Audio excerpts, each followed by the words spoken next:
Hello everyone and welcome to our channel Physiosaurus. इस video में हम लोग पढ़ेंगे हैंड कॉम्प्लेक्स के बारे में।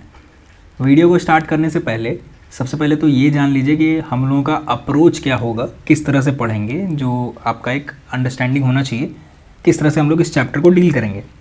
तो देखिए, सबसे पहले मैं हाईलाइट्स के बारे में बात कर लेता हूँ एज अ सिनॉप्सिस कि हम लोग क्या क्या इसमें पढ़ने वाले हैं और किस तरह से पढ़ने वाले हैं। तो हम लोग इसको पहले तो दो भाग में सेपरेट कर देंगे। हैंड कॉम्प्लेक्स को, थंब को हम लोग अलग से पढ़ेंगे और जो बाकी का फिंगर होता है उसको हम लोग अलग से पढ़ेंगे। ठीक है, तो ये इस तरह से हम लोग अप्रोच रहेगा हमारा। तो डील कर लेते हैं एक एक करके कि हम लोग क्या क्या पढ़ने वाले हैं इस चैप्टर में। सबसे पहले हम लोग डील करेंगे सारी चीज़ों को स्ट्रक्चर्स में। अब स्ट्रक्चर्स में क्या क्या स्ट्रक्चर होते हैं, बोन होता है, जॉइंट होता है, लिगामेंट होता है। ठीक है, ये सारी चीज़ें होती हैं। फिर स्ट्रक्चर्स में ये आ जाएगा आपका हैंड का आर्च, और इसी में हैंड के आर्चेस के बाद ही जो आपका एक फ्लेक्सर मैकेनिज़्म होता है, एक्सटेंसर मैकेनिज़्म होता है, फिर थंब का एक खास मूवमेंट होता है, एक्टिविटी बोल लीजिए आप उसको, जिसको हम लोग कह देते हैं प्रीहेंशन। खैर, उसको हम लोग डील करते हैं, एक एक करके डील करते हैं। शुरुआत से चलते हैं। बोन्स के बारे में अगर बात किया जाए तो ऑल टोटल 19 बोन्स होते हैं, जिसमें 5 मेटाकार्पल होता है और 14 फैलेंजेस होते हैं। 5 मेटाकार्पल का तो ठीक है, फर्स्ट मेटाकार्पल और सेकेंड, थर्ड, फोर्थ, फिफ्थ, ये सारे 5 मेटाकार्पल हो गए। 14 फैलेंजेस कैसे, तो 2 फैलेंजेस होते हैं थंब में, और बाकी के जो 4 फिंगर होते हैं उन चारों में 3-3 फैलेंजेस होते हैं। तो ऑल टोटल आपके हो गए 12 और 2 14। ठीक है, और 14 और प्लस 5 आपका 19 बोन हो गया। जॉइंट्स के बारे में अगर मैं बात करूं तो ऑल टोटल होता है इसमें 19 जॉइंट्स। 19 जॉइंट कैसे, सीएमसी में होता है 5 जॉइंट, कार्पो मेटाकार्पो लिगामेंट, लिगामेंट नहीं, जॉइंट, कार्पो मेटाकार्पल जॉइंट, फिर होता है मेटाकार्पो फैलेंजियल जॉइंट, फिर होता है इंटरफैलेंजियल जॉइंट, प्रॉक्सिमल इंटरफैलेंजियल जॉइंट और डिस्टल इंटरफैलेंजियल जॉइंट। इन सारों को जब आप कैलकुलेट करेंगे तो इसका आ जाता है आपका 19। जॉइंट्स में ही हम लोग डील करेंगे किस किस बातों का, तो इसको समझिए। हम लोग इसमें बात करेंगे आर्टिकुलेटिंग सरफेस के बारे में, फिर हम लोग बात करेंगे इसमें जॉइंट का टाइप के बारे में। ठीक है, फिर हम लोग बात करेंगे इसमें मूवमेंट, फिर हम लोग इसमें बात कर लेंगे क्या, इसका रेंज ऑफ मोशन। ठीक है, फिर इसका बात कर लेंगे हम लोग प्लेन वगैरह, किस किस प्लेन में मूवमेंट होता है। फिर हम लोग बात करेंगे लिगामेंट्स के बारे में, और इन जॉइंट्स में ही अगर कुछ ऐसा एसेसरी स्ट्रक्चर्स होते हैं तो उसके बारे में भी हम लोग डील कर लेंगे। तो ये हम लोग का अप्रोच रहेगा। जॉइंट्स के बाद हम लोग सीधा बात करेंगे हैंड का आर्च के बारे में। अब हैंड में भी 3 तरह का आर्च होता है, proximal transverse arch, distal transverse arch और लॉन्गिट्यूडनल आर्च। अभी हम लोग डिस्कस नहीं कर रहे हैं, बस नाम जान ले रहे हैं, इसको फिर हम लोग डिटेल में बात करेंगे। फिर हम लोग मसल्स के बारे में बात करेंगे। अब मसल्स को भी हम लोगों ने 2 तरीके से डिवाइड कर लिया है, मैंने यहाँ पे 2 तरीके से डिवाइड किया है, एक थंब के मसल और एक फिंगर के मसल। अच्छा, ये जो मैं जॉइंट्स के बारे में भी बात करूँगा ना, तो ये मैं पहला जो, जैसे कि जितने भी बात करूँगा, जैसे कार्पो मेटाकार्पल जो जॉइंट हो गया, तो उसमें जो फर्स्ट होगा, जैसे कि जो थंब का जो जॉइंट होगा, उसको मैं कंप्लीटली इग्नोर करके बात करूँगा, क्योंकि मैं थंब को सेपरेटली डील करने वाला हूँ। ठीक है, तो अगर मैं कार्पो मेटाकार्पल जॉइंट्स को अगर मैं बात करूँगा तो उसमें आप थंब का उसमें कोई रोल नहीं होगा, थंब को हम लोग सेपरेटली पढ़ेंगे। तो थंब में 2 तरह का मसल्स आ जाता है, एक्सट्रिंसिक मसल्स और इंट्रिंसिक मसल। फिर फिंगर में भी 2 तरह का मसल आ जाएगा, एक्सट्रिंसिक और इंट्रिंसिक। एक्सट्रिंसिक में ही हम लोग 2 तरह के मैकेनिज्म के बारे में समझेंगे, फ्लेक्सर मैकेनिज्म और एक्सटेंसर मैकेनिज्म। और इंट्रिंसिक में ही हम लोग बाकी सारे मसल्स का नाम जान लेंगे, जैसे कि लम्ब्राइकल मसल्स, थेनोर मसल्स, हाइपोथेनोर मसल्स और इंटरओसियाई मसल्स। अब इंटरओसियाई में भी 2 तरह का मसल्स होता है, वोलर मसल और डॉर्सल मसल। अब ये तो रहा 4 फिंगर्स का। अब थंब में क्या क्या जानेंगे, तो थंब में भी हम लोग यही समझेंगे, जॉइंट का स्ट्रक्चर को देखेंगे। जॉइंट का स्ट्रक्चर में फिर ये सेम चीज़ें ही हम लोग रिपीट करेंगे, आर्टिकुलेटिंग सरफेस, जॉइंट का टाइप, फिर movement, range of motion, plane, ligament, ये सारी चीज़ें, और मसल्स जो अभी हम लोगों ने डील किया है यहाँ पे। ठीक है, फिर उसके बाद हम लोग फंक्शन को भी जान लेंगे, एमसीपी और आईपी जॉइंट्स को भी डिस्कस कर लेंगे। ठीक है, मसल्स हो ही गया। फिर थंब का एक एक्टिविटी होता है जिसको हम लोग कह देते हैं प्रीहेंशन।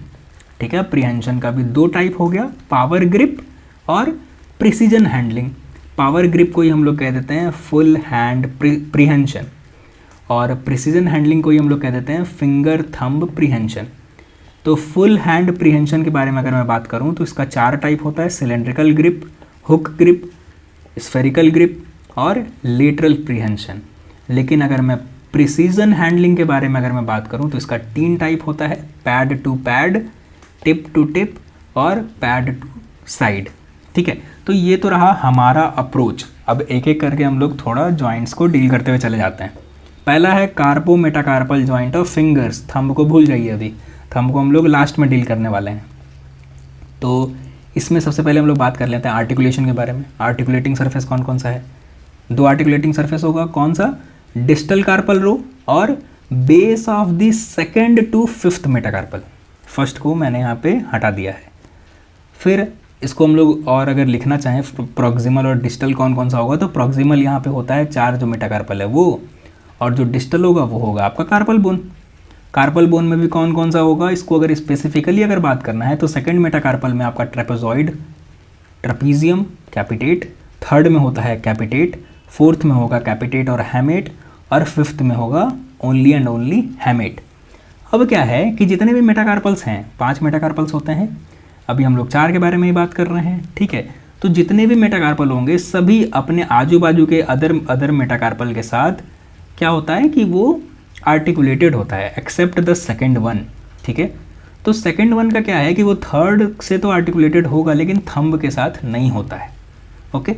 तो ये तो था एक छोटा सा पॉइंट। अब आ जाते हैं हम लोग लिगामेंट के बारे में। तो सबसे पहला है ट्रांसवर्स मेटाकार्पल लिगामेंट, ठीक है।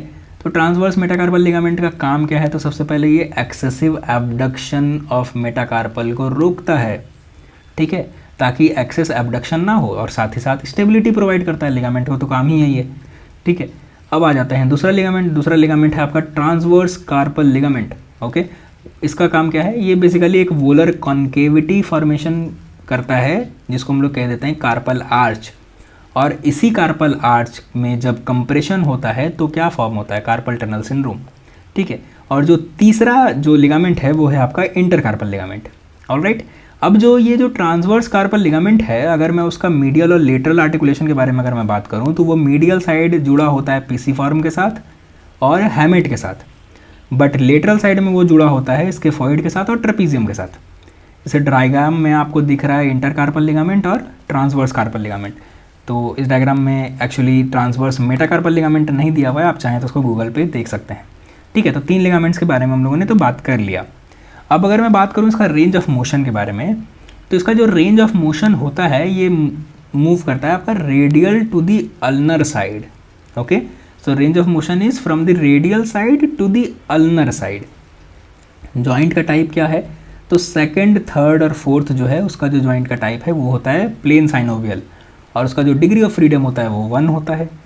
5th जो होता है उसका जो जॉइंट का टाइप है वो होता है सैडल जॉइंट, और उसका डिग्री ऑफ फ्रीडम 2 होता है, ओके।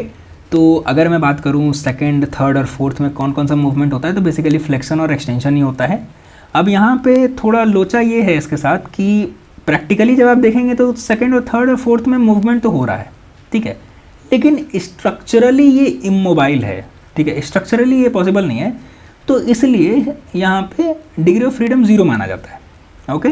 अब और क्या है कि 2nd और 3rd मेटाकार्पल का जो ये है जो फंक्शन है, एक और फंक्शन है कि वो एक तरह का स्टेबल एक्सेस प्रोवाइड करता है, किसके लिए, 4th, 5th और थंब के मेटाकार्पल के लिए। सो 2nd एंड 3rd मेटाकार्पल ये स्ट्रक्चरली इमोबाइल है, पहला point. Degree of freedom structurally इसलिए 0 हो जाएगा। फिर जो तीसरा पॉइंट है वो है कि ये फिक्स्ड और स्टेबल एक्सेस प्रोवाइड करता है 4th, 5th और थंब के मेटाकार्पल के लिए, ओके। अब ये तो था कि आपका मूवमेंट 2nd और 4th वाला ना। अब हम लोग 5th वाला में कार्पो मेटाकार्पल जॉइंट के बारे में भी बात कर लेते हैं थोड़ा। तो 5th में मूवमेंट होता है फ्लेक्शन एक्सटेंशन, एबडक्शन एडक्शन और very limited movement of opposition movement, okay.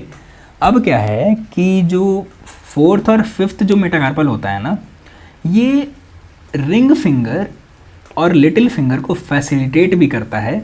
किस में फैसिलिटेट करेगा, टू अपोज द थंब। तो जब आप रिंग फिंगर और लिटिल फिंगर से थंब को जब अपोज करते हैं तो जो 4th और 5th मेटाकार्पल में भी मोशन होता है और जो कि इसमें हेल्प करता है। So that's why motion of 4th and 5th metacarpals facilitate the ability of ring finger and little finger to oppose the thumb, ठीक है। तो हेल्प कौन कर रहा है, 4th और 5th वन। तो यहाँ पे तो था आपका कार्पो मेटाकार्पल जॉइंट के बारे में सारी चीज़ें। तो अब हम लोग पढ़ेंगे मेटाकार्पो फैलेंजियल जॉइंट्स। ये भी हम लोग पढ़ रहे हैं फिंगर्स के बारे में, ऑलराइट। तो इस वीडियो में अभी फ़िलहाल मैं यहीं पे ड्रॉप कर रहा हूँ। नेक्स्ट वीडियो हमारा होगा इसी के बारे में। तो अभी तक अगर हम लोग चलें तो अभी तक हम लोगों ने क्या फ़िनिश किया है, सबसे पहला जॉइंट अभी हम लोगों ने फ़िनिश किया है, अभी तो स्टार्ट ही किया था, ठीक है। तो ये सबसे पहला जॉइंट रहा जो इसमें हम लोगों ने बात किया CMC के बारे में, ठीक है, जो इसका है कार्पो मेटाकार्पल जॉइंट। फिर हम लोग MCP जॉइंट्स के बारे में बात करेंगे और फिर हम लोग इन दी एंड बात करेंगे IP जॉइंट्स, PIP जॉइंट्स और DIP जॉइंट्स, फिंगर्स के बारे में। फिर हम लोग बाकी का अदर टाइप्स हम लोग डिस्कस करेंगे। तो पैटर्न हम लोगों का कुछ इसी तरह से रहेगा। So thank you so much for watching this video.